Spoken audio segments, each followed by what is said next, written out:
What is up, guys? It's the Nano Bros here, and today I'm going to be updating you guys on the Biocube 14 week 13. Let's get started. One thing actually before we get started here though. So, sorry for the lack of uploads lately. For the Biocube 29, as soon as my friend got home from vacation, we had school the next day or two, so we couldn't upload there. And sorry for the lack of uploads with the Biocube 14. School started, we have homework, and we've been really busy. So we're not going to be uploading weekly anymore. It'll maybe be like every 2 weeks or something, but we're still going to have videos in between, like other videos that we haven't done yet, like top 5 fish not for nanos and just stuff like that. So make sure you stay tuned for that. And now let's get started. Alright guys, so basically what happened in these 2 weeks here is that I noticed some green hair algae. Alright, I caught it early. Alright, I caught it really early. It was just starting to form on my sand bed or rock bed, whatever you like to call it, and there was this little like crevice in the rockwork. This one little spot in the rockwork where the green hair algae grew. So that red-legged crab, he actually ate the green hair algae in that crevice. And he ate it all. It just grows like a weed, and it was there the next morning. It was time that I had to get a better cleanup crew. So what I did, I went out to my local fish store, and I picked up 7 hermit crabs, alright? So I'll tell you the story about that. The green hair algae, it grew back, and as soon as I put those 7 hermit crabs in the tank, I placed one right next to the green hair algae, and guess what? That one hermit crab ate it all, and it grew back 2 days later. I woke up one morning, it was gone. So they just keep devouring it, which is fantastic. So now we have that under control. All of my corals have been doing fantastic. We have had no problems with any of them other than that green mushroom coral. He still hasn't opened up. I don't know what's the matter with him. Either he just doesn't like the spot or something. And he's not dead because he still closes up at night and opens up, and he still has color. As you guys can see, that I got something new in the right hand corner over there. I got a carpet anemone. Alright, so I got it about 3 days ago, I think, from my local fish store. I got it for $30. Alright, so 30 bucks. He's small, and I just put him in the tank. I put him right there. I know anemones, they move by themselves wherever they want to. So I put him right there, and he hasn't moved since. And he likes that spot.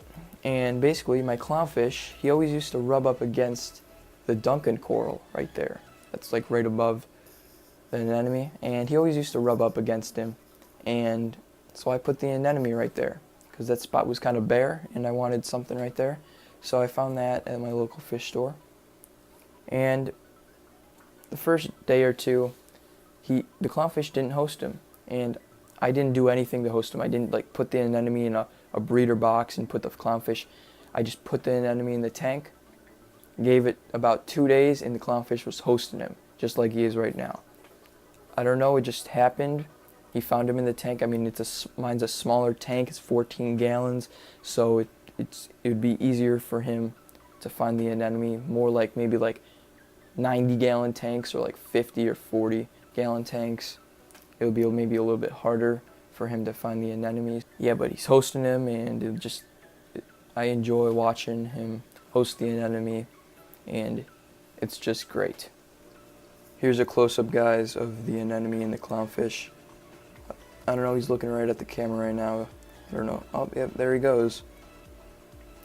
So that's the anemone right there, and there's the clownfish hosting him.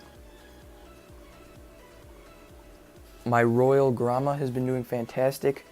The clownfish hasn't been nipping at him or annoying him at all. They've just been minding their own business. And my dragonet, he's been doing fantastic too. I mean, I shoot some mysis shrimp in the sand bed because for my brittle star I want him to get some mysis shrimp. And the dragonet, he just hops on over there and just starts pecking at the mysis shrimp and eats it. And while we're talking about feeding mysis shrimp, I'm gonna feed some mysis shrimp right now. I haven't fed yet today. It's about 3:30. All right, guys, this is what I feed my reef tank right here. Frozen mysis shrimp right here.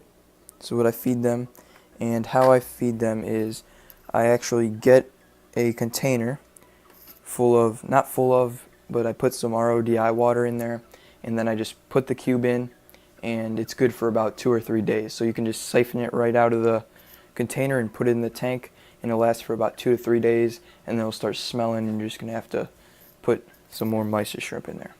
And guys, I forgot to tell you this, I did switch to RODI water just for more cleaner, pure water for the tank. And I just got gallon jugs from my local fish store. I know this says spring water, but this was an empty jug, so I just filled it up with RODI water. And then also I got this phytoplankton from Sechem. I don't know how to say it, but I got some reef phytoplankton right here. It says a unique blend of green and brown phytoplankton. So I usually just add not even a millimeter to this, just so I can like feed the copepods, and it's just overall good for the tank. So I usually just do less than 1 millimeter.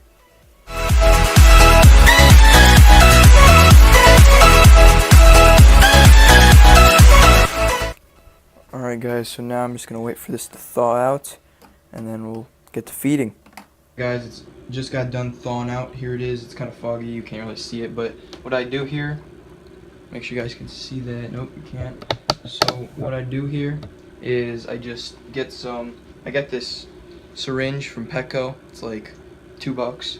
I just siphon some out here. That's a little too much. Alright, there we go.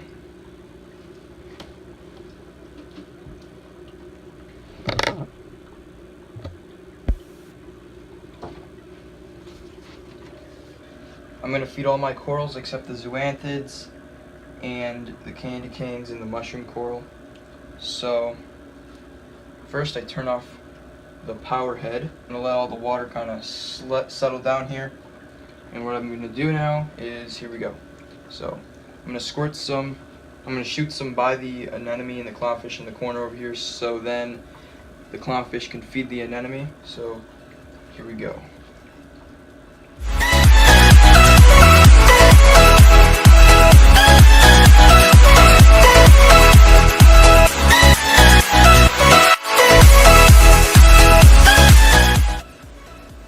And then I'm not going to feed the torch coral because he never eats it. It always like spits back out and he never eats it. So I'm just going to squirt this rest into the sand bed for the brittle star and the crabs and the dragonette. So here we go.